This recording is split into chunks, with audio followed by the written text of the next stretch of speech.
Something I haven't heard people talking about with regards to the war happening in Iran is that, it makes sense that people can start to barrack for the side that they go for, almost like watching a football game.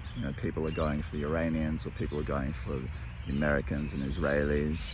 Some people aren't going for either. They just want the people who began this war to suffer the consequences of starting it, so that they fall flat on their face and regret doing it, and so that other such things aren't begun again in the future.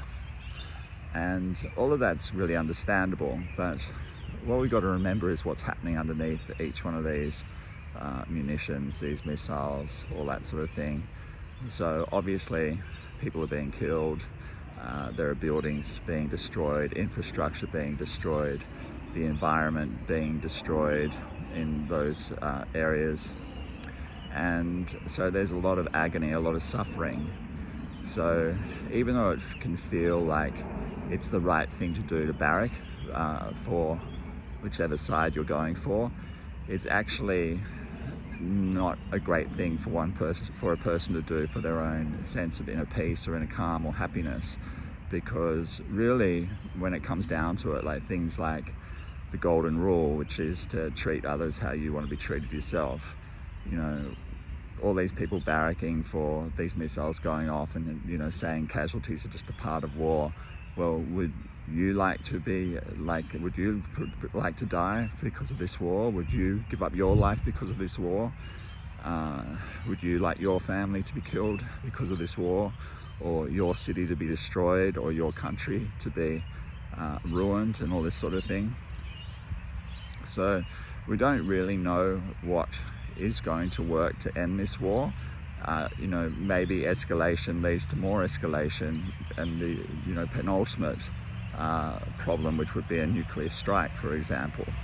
So the best thing is for the whole thing just to finish, just to cease right now. That's the best thing.